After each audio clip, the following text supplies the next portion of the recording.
distinguished career as both an educator and clinical physical therapist for over 30 years. Throughout his career, he has not only become one of the leading authorities in the rehabilitation of orthopedic and sports injuries, he's worked tirelessly to advance the knowledge of others as a clinician and educator by making significant contributions to the literature. Dr. Voight is a tenured professor with Belmont University School of Physical Therapy.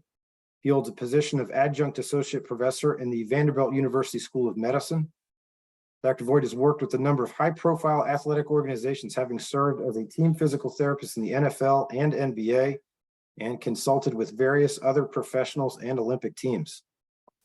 Throughout his career, he's been very active in developing clinical movement assessments. As one of the co-founders of the Selective Functional Movement Assessment, his passion for assessing human movement system continues to evolve.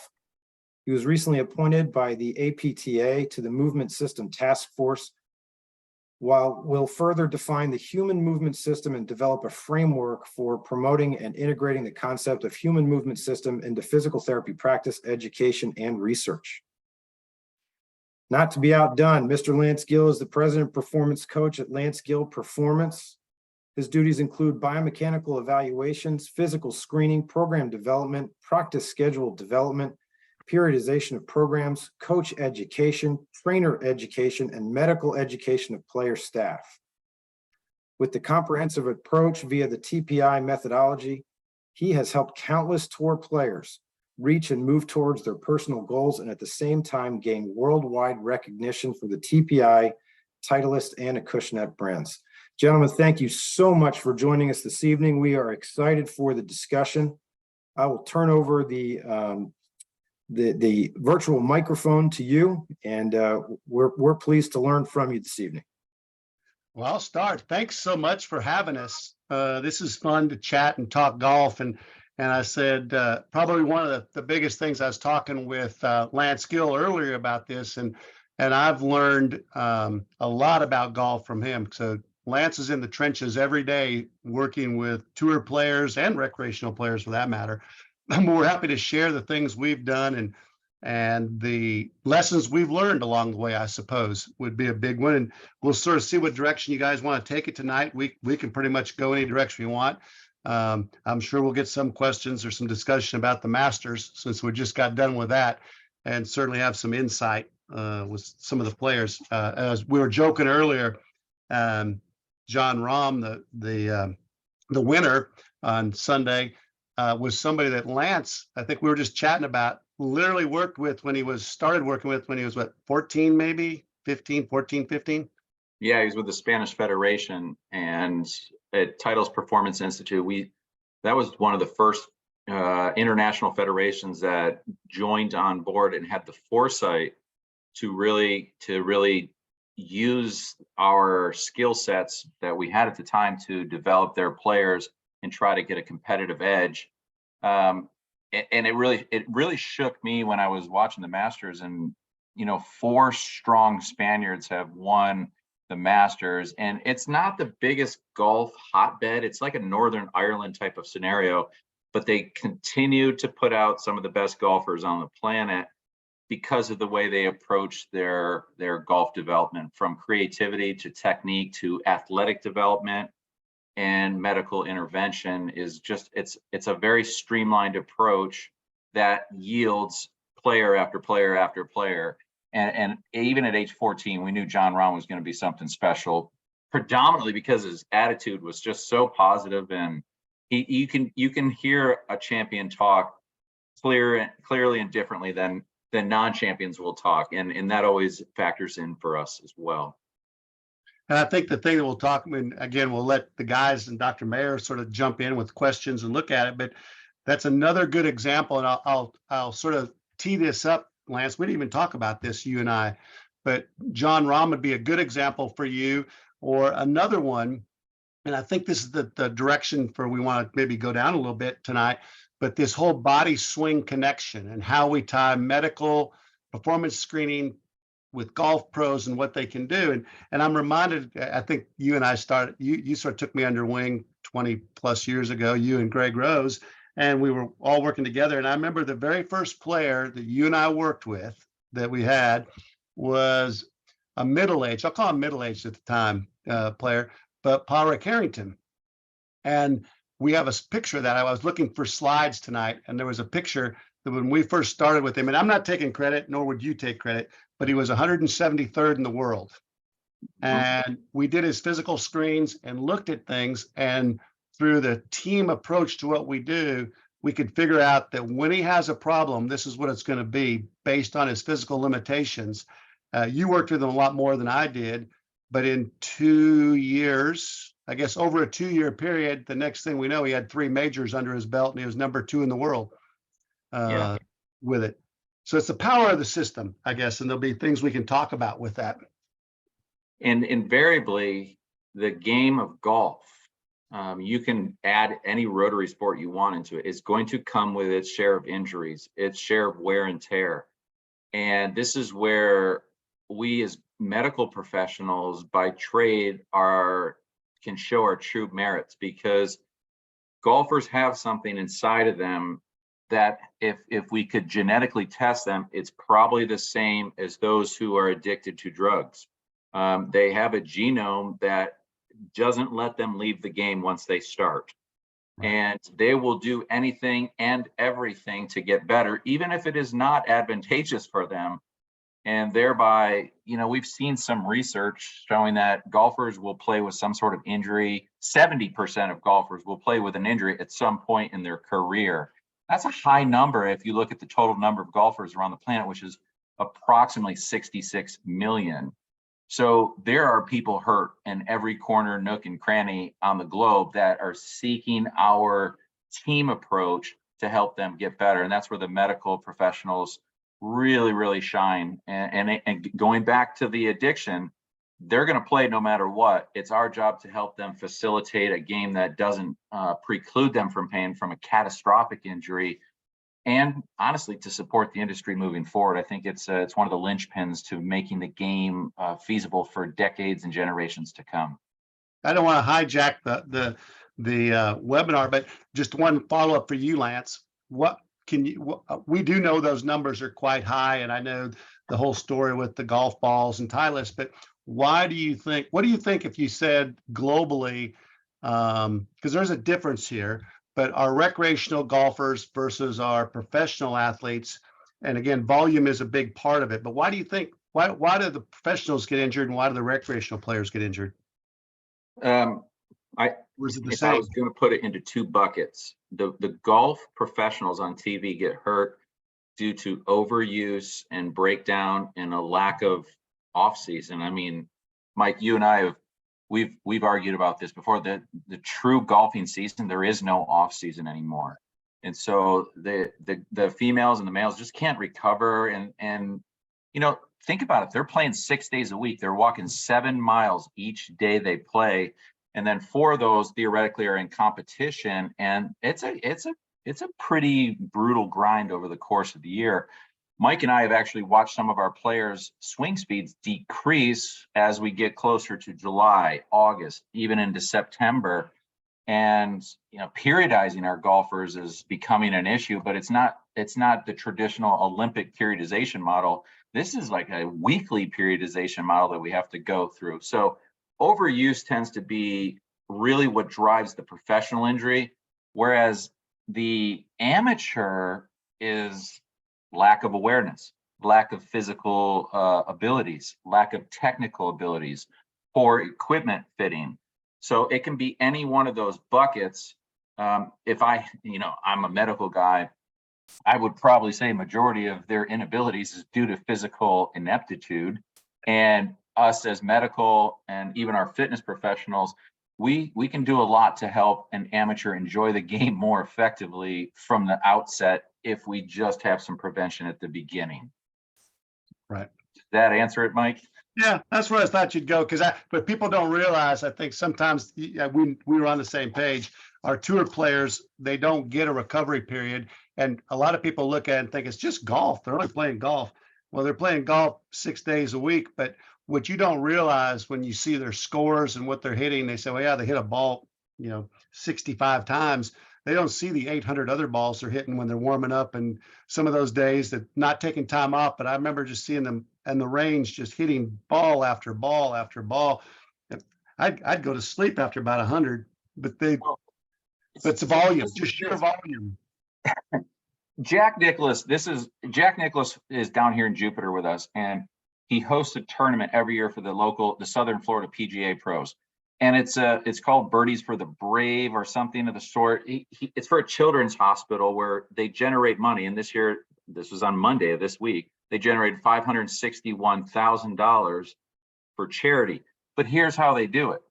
Every golf pro is a two-man team, and they play in a scramble. They play 81 holes in a single day. And they get their contributions from all their members and such. And then for every birdie, you get X amount of dollars.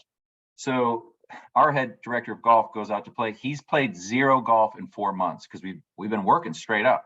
And he's like, I'm so excited for this. I'm not. He's like, this is for a good cause. I'm like, I get the cause, but you are going to come back on Tuesday a destructive mess. And on Tuesday, he comes back. He turned like this, can't even turn. His body's frozen. I'm like, you need a medical team, man, because that's just too much golf. And that's how the amateur treats golf. You know, once Friday work bell hits, they're on the course. They're there playing 36 holes a day, and they just beat their body up, but their body can't sustain the abuses that they're putting it under. Right. Agreed. Gentlemen, let me ask you with that, you know, I'd like to hear you both potentially expound on your methodology as to if or how you intervene on an individual's mechanics from the high or the low handicapper. You know, even if it's a low index guy, but he goes through the TPI screen and he fails several steps of that screen. I would love to hear your thoughts about how and where do you interject yourself most efficiently. I'll tee this up for you, Lance, to do it. But the approach, because we take the same approach. We're going to take the same approach. And it doesn't matter if it's our recreational athlete or our PGA Tour player. We first of all, we're a team. So we're going to be working with our golf pros that are, quote, our swing experts with this. But we'll watch. And Lance is way more adept at the swing analysis than I am, because he's doing it all day long, every day. But we're going to look for that. And the thing we have to remember is that when we're trying to fix something, we see things coming in. These swing faults that people have generally could be, I put them into 2 buckets. That the destructive swing faults, they're going to be in 2 buckets. They're either potentially have a swing fault because nobody showed them how to do it right the first time. It's a motor control problem. They just acquired these bad habits, so to speak, that could be fixed. Or most commonly in my world, now it gets to the meat of the question, is a physical limitation is driving the swing fault they have or the abnormal biomechanical pattern they have.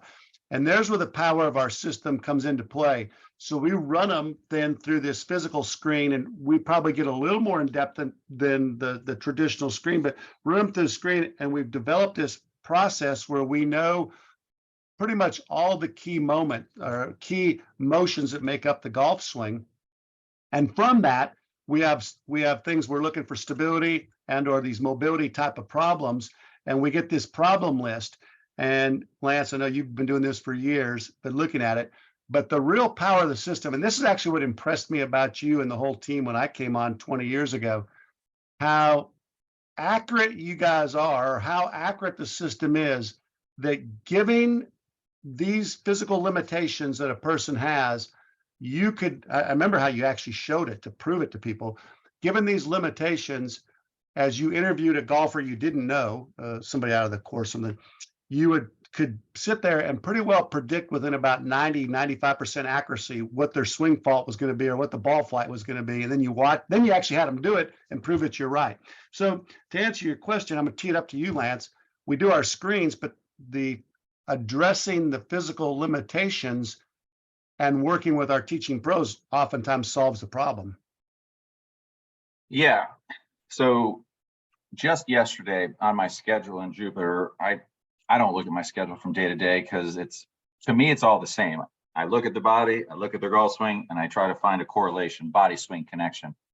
Well, we had a lady come in yesterday, and I'm not allowed to say her name, but she's a former #1 in the world She may have a sister that plays on tour with her, and she's undergoing some very, very serious problems from a medical standpoint. And the whole question was, what do I need to do to play 6 more months and be able to make it through the 6 months? So we have some lumbar pathology that's going on, and they called me in to figure out what is the lowest hanging fruit to help her get to 6 months. And so I got golf coach, I got husband, I got caddy, I got my director of instruction and me there. And I have 3 medical professionals on a Zoom call waiting to see what my verdict is, if my edict, because everybody has a piece in the puzzle. And so myself and my director of instruction, we play a game, and this is a very important game. From a golf technique standpoint, he is always trying to guess what the client's physical abilities are, or what they can or cannot do. I am always trying to guess what they're going to do with their golf swing based on those physical capabilities. And we're always convening to see how close we were on this. So in this particular case, the young lady comes in, and she's in a lot of pain. Like, she cannot walk 9 holes without some serious pain occurring in her lumbar spine.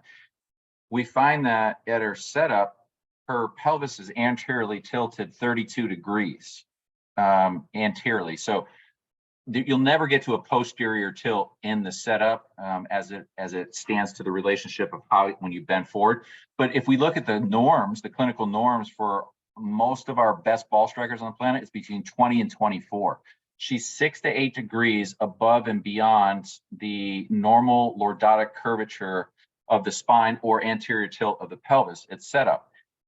And I say, well, what is off limits here today to talk about? And she said, absolutely nothing. Actually, nobody's ever asked me that question before. Thank you for asking. I said, I just want to know, because we're going to attack this regardless. So we went after pelvic tilt, which got into hip mobility, glute activation, abdominal activation, hip flexor, as well as pelvic floor discussions. And the net result was 2 items, pelvic tilt and a little bit of reorienting her pelvis, because at setup, her right hip was 4 or 5 degrees higher than her left. Now, going into the swing characteristics that Mike talked about, when your pelvis is set up and you're a right-handed golfer and you set up right hip high, so from a face-on view, your pelvis is oriented right hip high, you're in a bad place, because if you think about it, the right hand is lower on the golf club. The right shoulder is lower when you get into the address posture, but your pelvis is set up to be right hip high. And what that's going to do is put that abnormal side bend into the lumbar spine. And that's that would be contraindicated for a facet pathology in a player.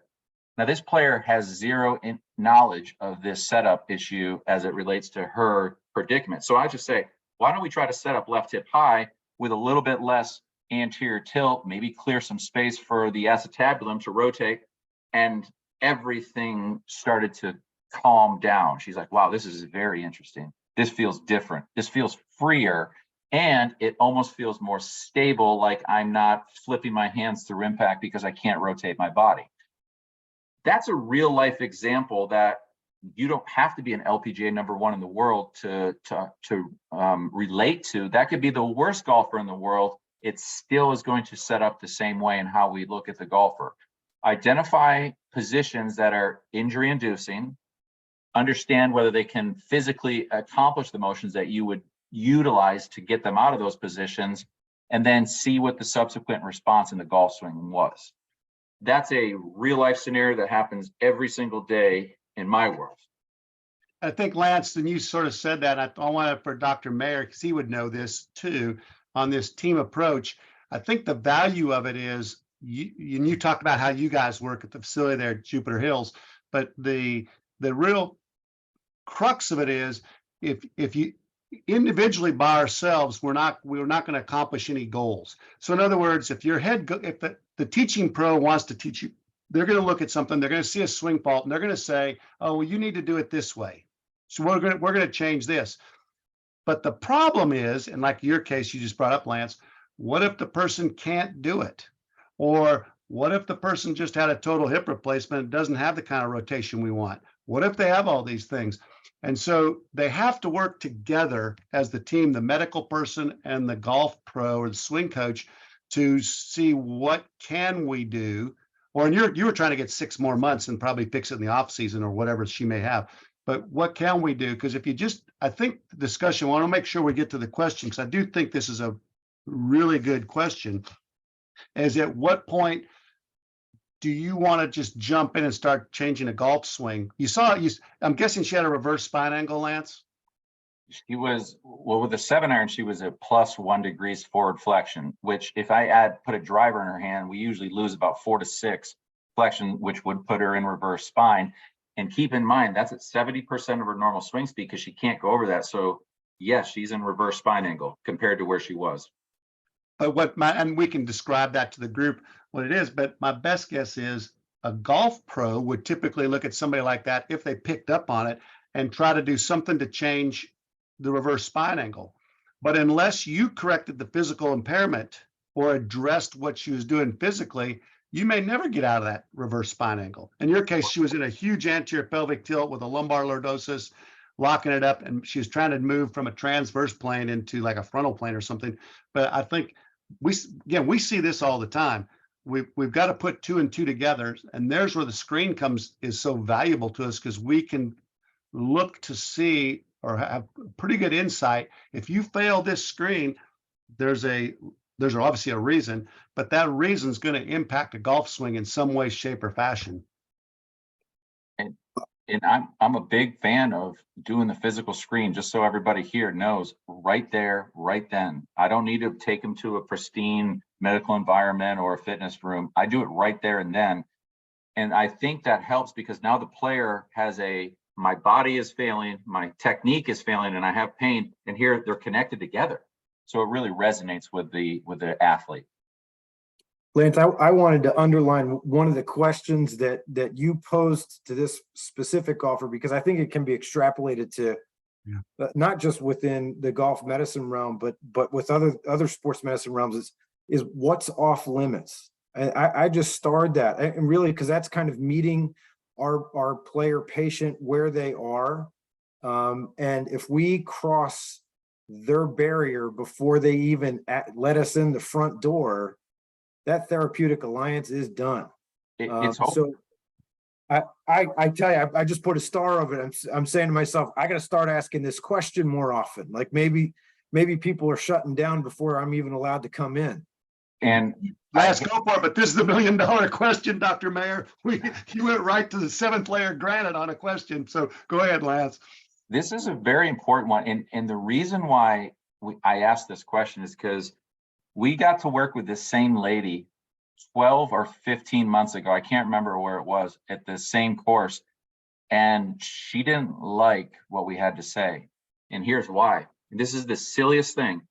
We were talking about things that were very, very important, and they were absolutely based in fact, and her ball striking improved and her pain got decreased. But we were talking about a downswing concept.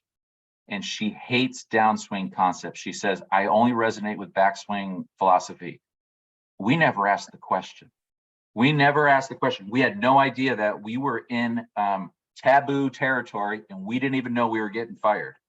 Now, as you know, thankfully she got brought back to us because she's like, I'll give these guys a second chance. But I said, I'm asking the damn question because I need to know up front what's off territory, what's off limits, so they don't shut down. And so they're more receptive. And to be honest with you, they give us factual information.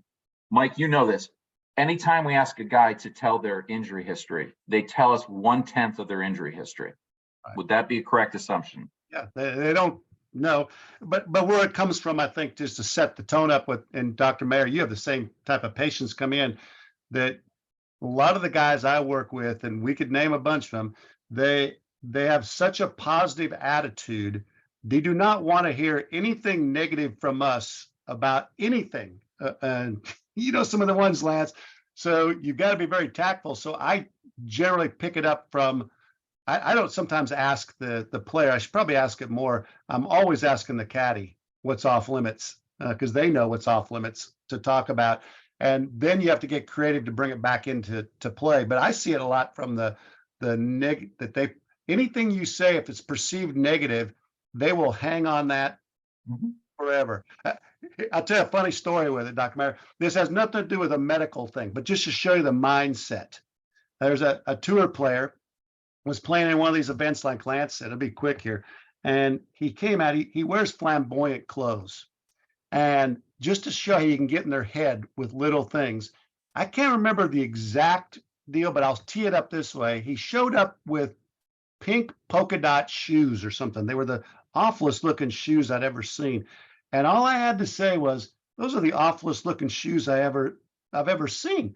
And then walking along with them, I'm watching, and every time this guy lined a putt up, it was standing over a putt, I guarantee you that was going through his head. And finally, after about 6 holes, he came over to me and said, these are not awful looking shoes, but just to show in their mindset, I said something negative and he just dwelt on that. It was a pro-am thing. It wasn't for big money.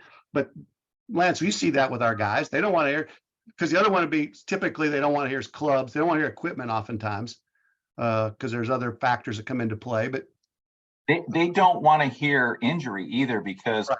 They still feel like we're the head coach and the JV basketball team from 1975, that if you're hurt, you're benched. That's really where their mindset. They don't want to know you're going to sit them down. They want to know how to keep playing. So we're not. You have to be tactful in that. It's a very tactful approach, and I always start off my evaluations by saying, "Hey, you're going to see some frowny faces on the board." So I write my own Sanskrit when I take my notes. And when something's dysfunctional, I put a frowny face and some notes, and they're like, wow, there's a lot of frowny faces. I'm terrible. I'm like, no, these are all opportunities for improvement. I really don't test things that I can't improve. If I know you have Harrington rods in your back, I'm not going to test certain tests.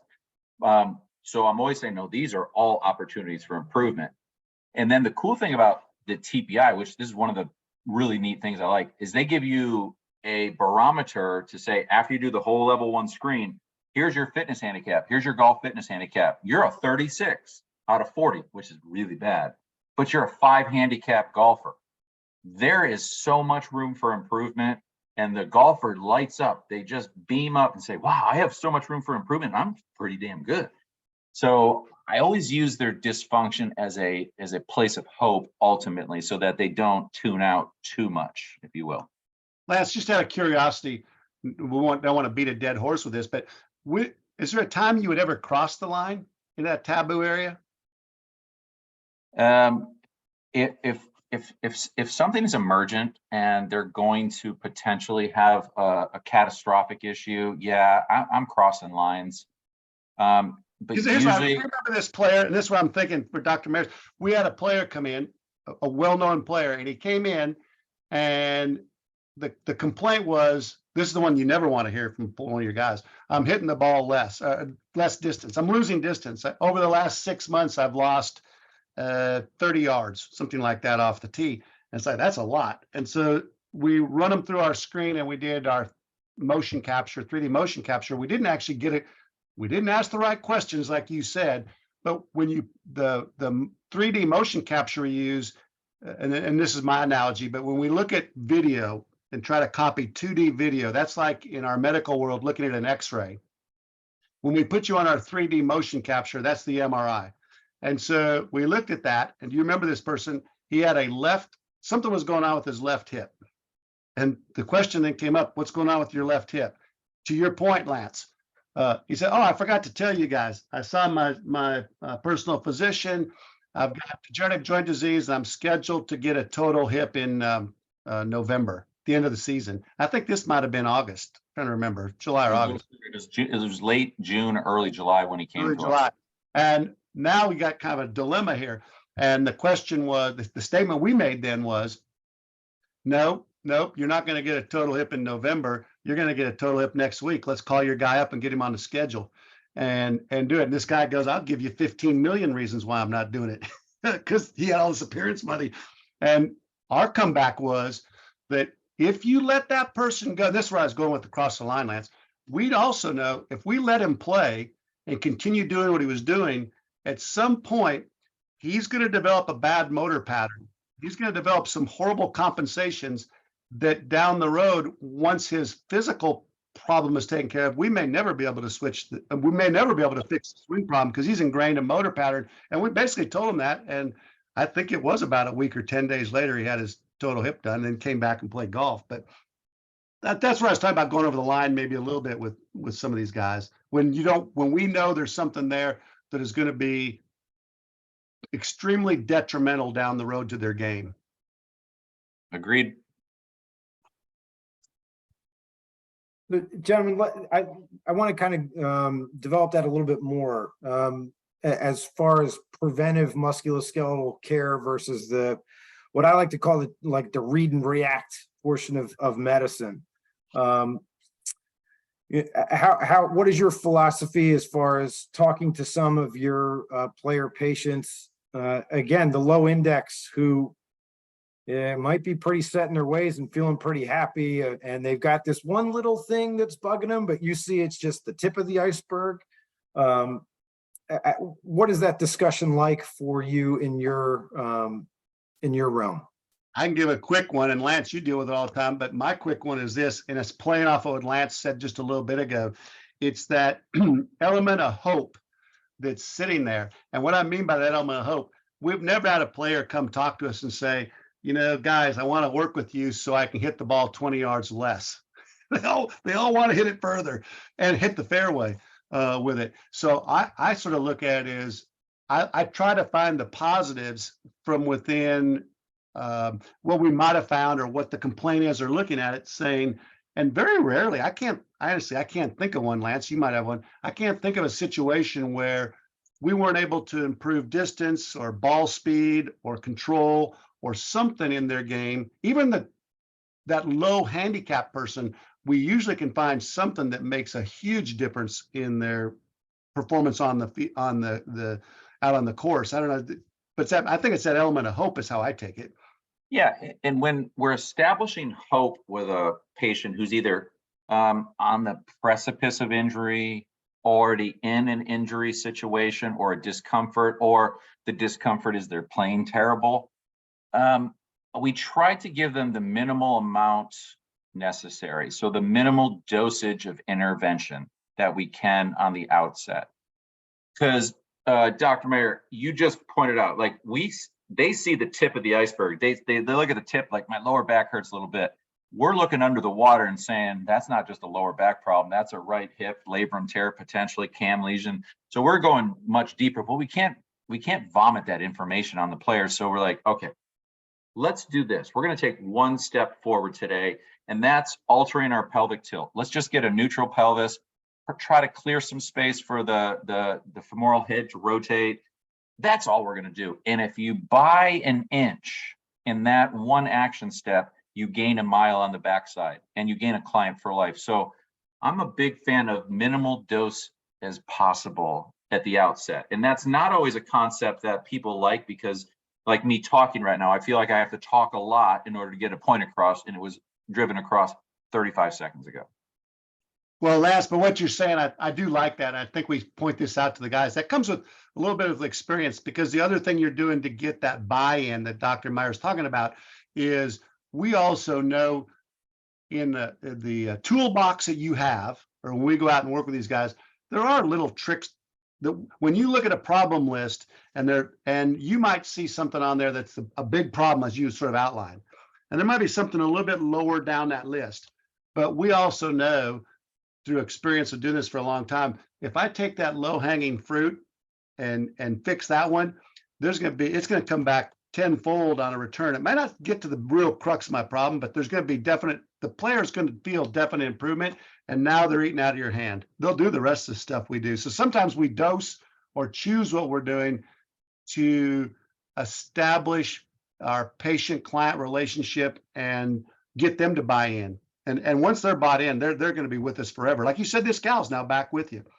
Yeah, and I think that's, for all the medical professionals on here, that's like the fastest way from a marketing perspective that we can highlight ourselves. You don't have to be the center of the show, but for 5 seconds. And trust me, those 5 seconds that you're on stage with the athlete, say, no, just try this.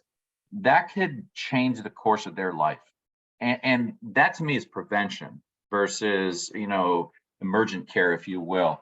And I just would, kindly ask everybody to try it. Just, get on stage, show them what you got, show them one thing, and then just ease back. And they're not going to forget you because you changed something drastically for them. And that's a huge marketing tool.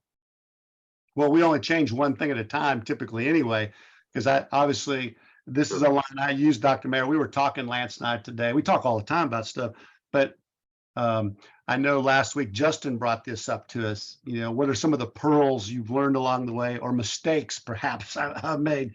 And this is probably my biggest mistake in my career in sports in general. I've done it in 2 different sports now I think about it, is think about this line.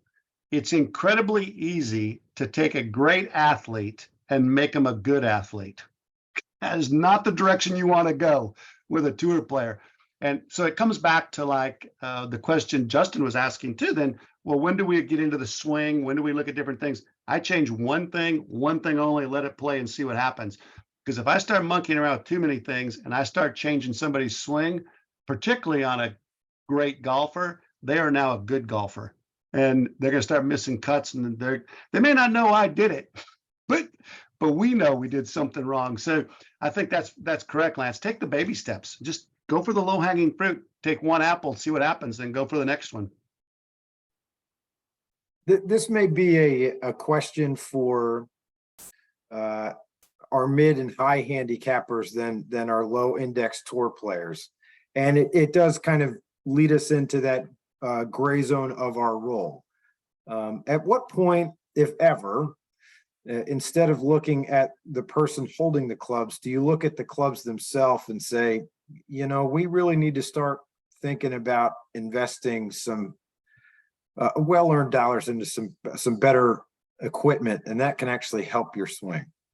Well, Lance, given that you work or have worked most of your career for a golf club company, I think you probably got a good answer, but everybody needs that. But that's actually a great question. You want to go, Lance, and take that one? Yeah. We're a firm believer that the progression or regression of your skill set in the game of golf is almost symbiotic between technique, human performance, and your equipment that you're using. And I can't tell you one plays a more predominant role than the other, but if you're not looking at all 3, you're missing the boat. For instance, player comes in and they're having problems hitting a drive straight, all right? And their left hip internal rotation is limited. So they stop rotating their pelvis, their hands flip, the ball keeps going left. What's the problem? Now, from our perspective on this call, we're going to be like, fix the left hip internal rotation. Golf pro might say, open the face, change your tilt. The equipment company might say, change it from A1 setting to a D4 setting on the Titleist driver head. You've got to look at them all, because the reality is, I would say 70% of the population is playing clubs that are too long and too heavy for them. Right. And the reason I say 70 is because I'm almost putting the entire female population into that category. And I would put a majority of juniors into that category. And it's a big problem because Mike touched on it earlier. They're developing motor patterns with the inappropriate equipment, and that's gonna last longer than the fix is gonna take. And that's a real big question for us. So I'm not afraid to intervene at any time if we think they're too long, too heavy, too stiff, and you're manipulating your body to suit a piece of steel that's just not fit for you. And a lot of times, you said about juniors, and we'll take it into high school. A lot of times people, they're getting hand-me-down clubs from somewhere else. So it's a general set. And you got to remember this, or they're going to Dick's Sporting Goods and buying a set of clubs off the shelf. And just like we do with medicine, we do research in biomechanics, those clubs were developed for the anatomical mean value for everybody. It has nothing to do with that individual. So anytime you're away from start to deviate from the mean in body shape or size, certainly in height, the clubs aren't going to be fit at all for you. It was amazing to me in the process to watch this goes on. And to get to your point, we're applying this to the middle handicapper, which is a big aspect to that. And for injury prevention, like you said, Lance, the weight. But, if you go to the other end of that spectrum, our tour players, it's amazing how daily almost These guys are tweaking those clubs, changing the clubs. They have a different set of clubs when they go to the UK to play in the Open because of wind. If it's rain, I bet they went through different clubs this weekend with the Masters with the heavy rain day versus the other, because they have different setups, because that makes that much difference to them and what they're doing. You know, the cool thing about our industry is there's so many options now for equipment that 5 years ago we didn't have. I walked into our office today and we got these new XCO, I don't even know if I'm saying it right, XXIO clubs. I'm like, what the hell are these things? They're like, oh, it's a new senior club. And they have a gold face, literally a gold face on them. I'm like, what is this, Michael Johnson from the Olympics? And they're like, no, this shaft is 32 grams. On a driver, I'm like, what the hell? 32 grams like a feather. But the women love it because I have a lot of 60 to 70, maybe even 80-year-old women who they can't swing a 50-gram shaft. It's too heavy for them. So the manufacturers are finally coming around and saying, oh my gosh, these fringe populations actually spend money. So let's build them some equipment, if you will. And it's really starting to change the game. And I will say this one thing, if I polled everybody on this, if you want to hit it further, do we lengthen your driver shaft or do we shorten it? You'd probably get a predominance of people saying, yeah, longer. It creates a bigger lever arm, fulcrum, some sort of physics principle, I forget.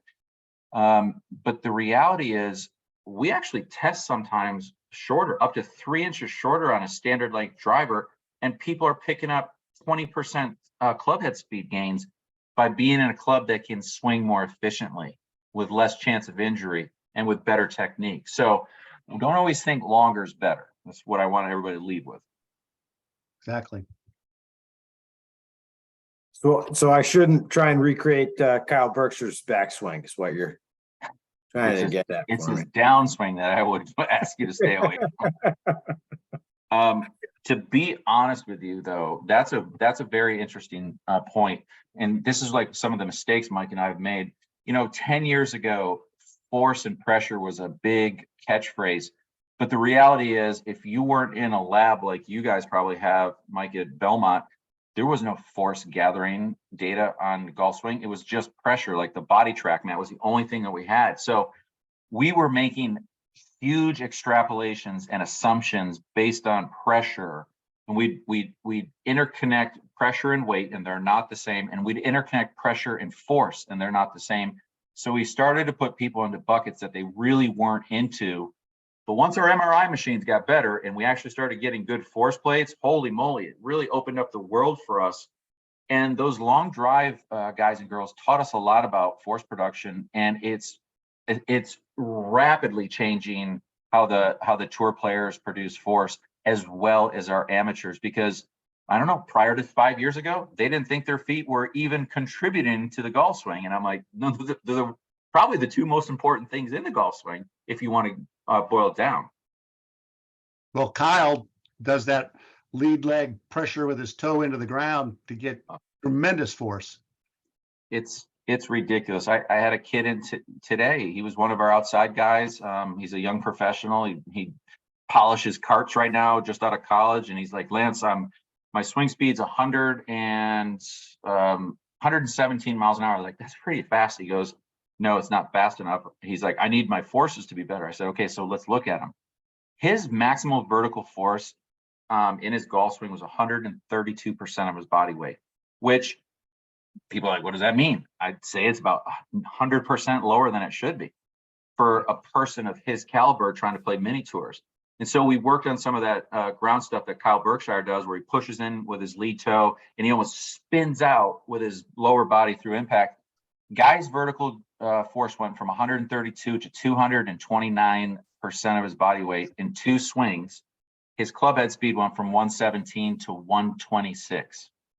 That's impressive. And he's not doing anything different other than using the ground more effectively. And he's like, it's that simple? I'm like, it can be that simple, yes. And you think about, like, all of our amateurs want more distance, and using your left foot to pushing the ground harder. Instead of swinging this or altering our back position, I'm just going after the lowest hanging fruit. And we just keep coming back to that. Well, that big a change, Lance, I hope you got his address to send a bill, because he'd probably pay anything for that. Yeah, royalties. Yeah, that kind of improvement. Gentlemen, I'd like to open the floor if we can to our attendees. If anyone is willing and able to come off of mute, join via camera, we'd like to ask Lance and Mike any questions that have been percolating in your minds. Somebody's got something. Did we Can you have any hear more me? questions from our list? Oh, Matt's got one. There we Hey, go. how's it going? I just have a question regarding, I know you said, especially like the first visit, you like to maybe just focus on one thing, change one thing going forward, not overdo it. What if you have a client, and I'm thinking of a patient I have in mind right now. He's a golfer who came to me, amateur golfer, but he's pretty good. And he came to me with 3 things that are going on. He's having back pain, he's having knee pain, and he has Achilles tendonitis.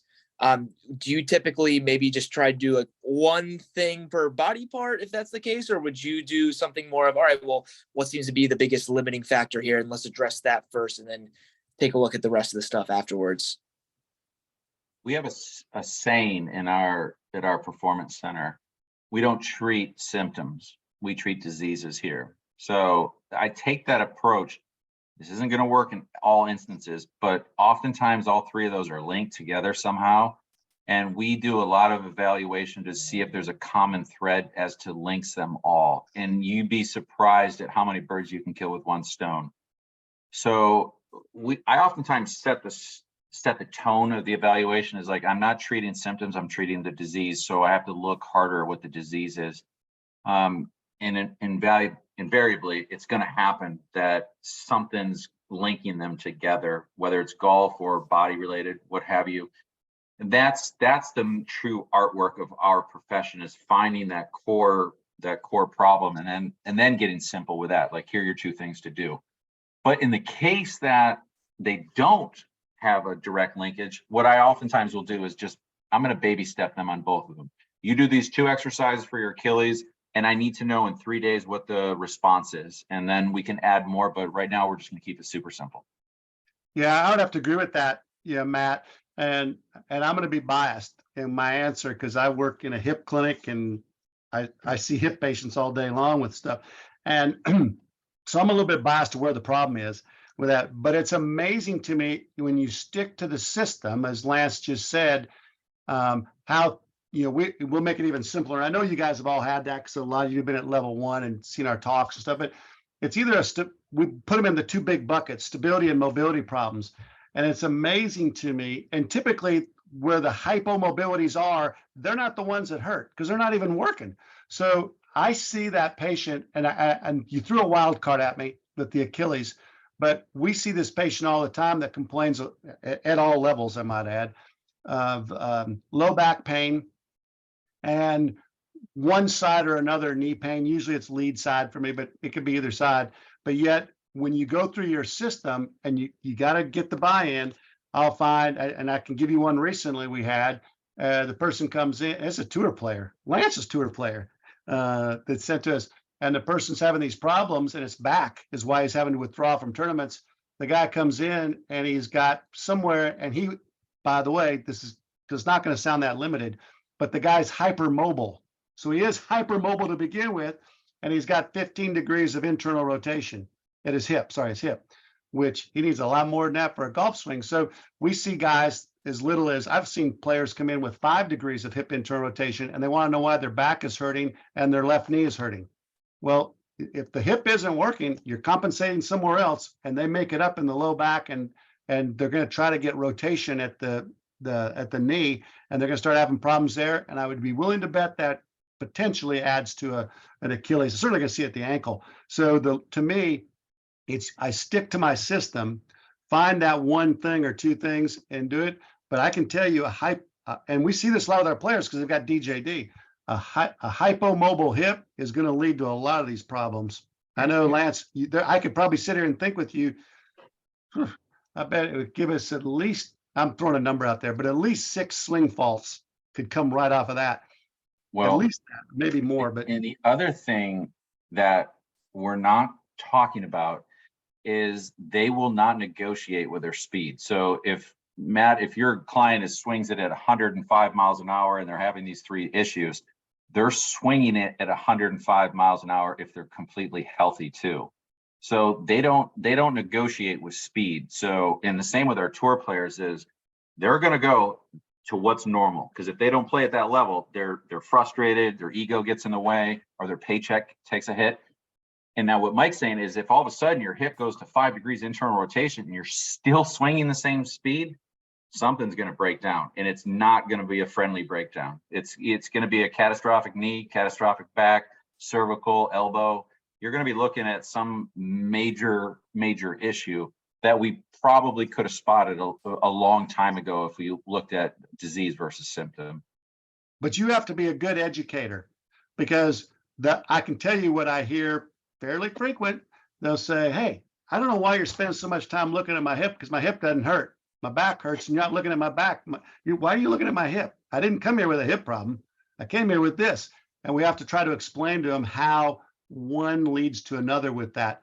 But sometimes, again, you make little changes. On this same tour player, he said, hey, while I'm here, can you look at my ankle and tell me, I'm having some pain in in this case, it was his right ankle.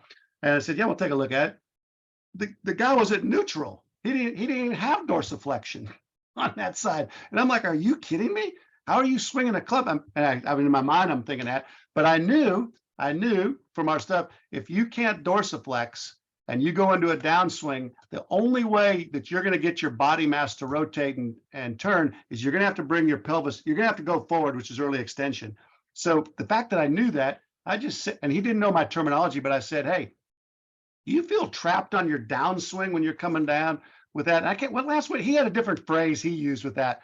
Stuck. Yeah, he goes, no, I'm stuck. I don't have space. I said, how? And he goes, how do you know that? Because I didn't ask him to swing a club.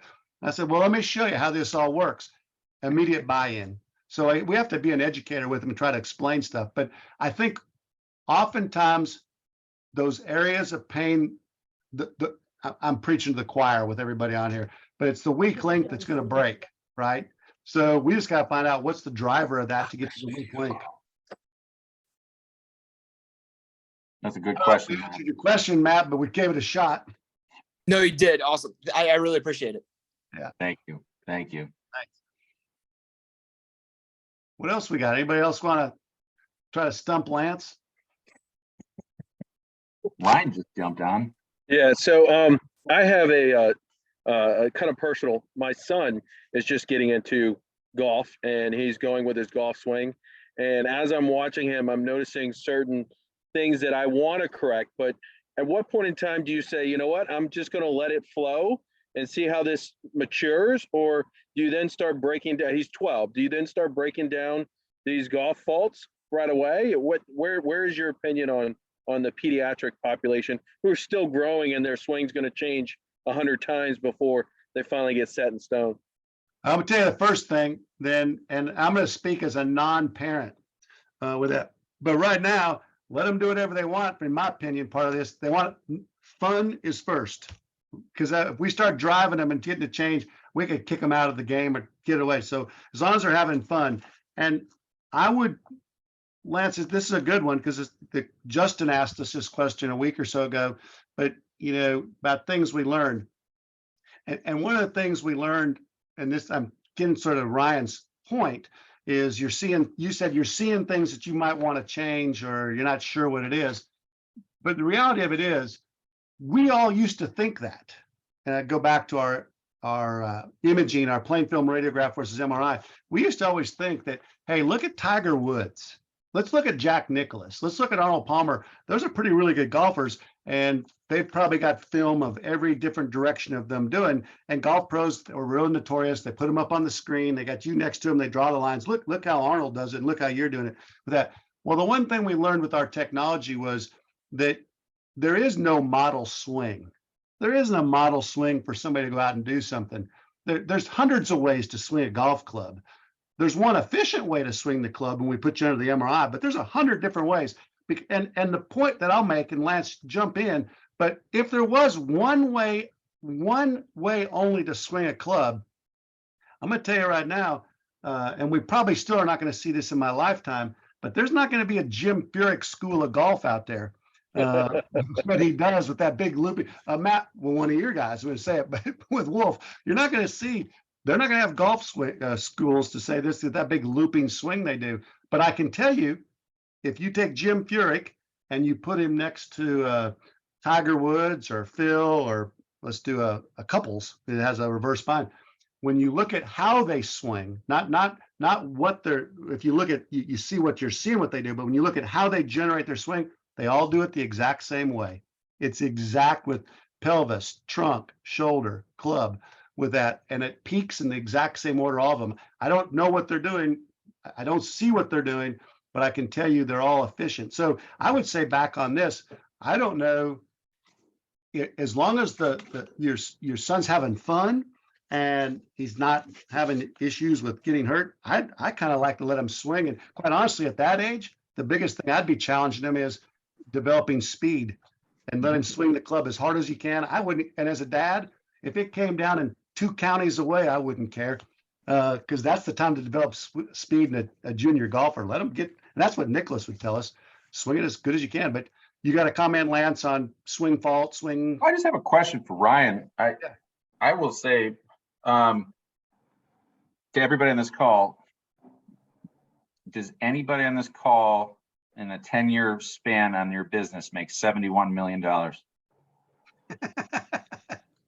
That's how much. Make 71 in my lifetime. Yeah, exactly. I'm thinking the same thing. Jim Furyk made 71 million predominantly in a 10-year lifespan, 10-year window. And he's like 3rd or 4th all-time earnings with that butt ugly swing. So I always say, I'm trying to have my clients own their golf swing. So it will look different. It won't always be pretty, but I want them to own it based on what they can do physically, what their equipment is, and what their technique has been. So take ownership of it. And our job is to help foster that ownership and make sure it doesn't, kind of steer off into a dangerous direction, if you will, especially with the kids. I mean, look at just this weekend. You and I were talking today, Lance. And again, this is a minor thing on a swing fault. But go back to 10, 12 years ago, whatever it was, with that Spanish Federation. And John Rahm had a big swing fault with the way he bows his wrist and does something that wouldn't be the ideal what we would ever teach somebody, but I wouldn't change it. He can generate a lot of power out of that wrist the way he does it and bows in his swing. But I don't think a golf pro out there is going to come tell him, no, you shouldn't do that. And that's one of the pitfalls of medical and fitness professionals. The first stent we get of a physical dysfunction or a potential injury, we try to fix everything. And the golfer doesn't really care. The golfer is maybe not interested in that because it doesn't resonate with them. So find out what resonates with the golfer, or what's in bounds versus what's out of bounds to talk about, and then shape your conversation around what they are asking for. It's a play on words, but you're just suiting their needs with your agenda versus suiting your needs with your agenda. It goes very far. And honestly, golfers are very accustomed to paying cash. I know that many of us are probably insurance-based, but there's a lot of money to be made in cash-based practice. In Jupiter here, it's hard to find insurance. It's really hard to find therapists with insurance because everybody's cash-based. And I don't want to go down that road, but it is a lucrative business when you have a professional that is willing to, play the game that the golfer is intending us to be in and still fulfilling our role. Back to Dr. Mayer, you said this and you starred that about asking what's off limits or what do they want. True story on this one, Lance. It was, you remember the situation, but I didn't do that with a golfer one time. It's okay. I can say the name because he doesn't care about anything, a lot of stuff. But I sat down and I played off of what, you're asking, what do we do? Or what can we, what do they want? I made an assumption almost every golfer wants to hit it further and do something. And I was sitting down, had done a screen, and was working with John Daly. And Big John's sitting there, we're at lunch, and I said, John, here's what I think we can do. And if we put you on this program, we fix these things, I think we can get some distance off the tee. And all of a sudden it's like, time out. He goes, is that what you're selling me on? Why I need to do this? He says, I can apologize for this, but he says, I can hit the ball further than Jesus Christ himself right now. I don't need 10 yards off the tee. I don't even need 1 yard. If you're telling me that, and now my whole game was shot. He said, if you're telling me it'll help me with putting, I'm all in. But I don't need to hit it further. And so point being, ask them what they want. What do they want to get out of this? And then work backwards. Now, I quickly pivoted to injury prevention with him because to go, but I'd already lost him on that part. It took me another year to get him back in the fold. Mike, Lance, this has been great this evening. Thank you for all of your insights and your stories about your expertise. I think you've fostered a lot of thought with our group. And thank you again for joining our golf medicine symposium. To those that are in attendance, there will be a recording of this meeting sent out next week.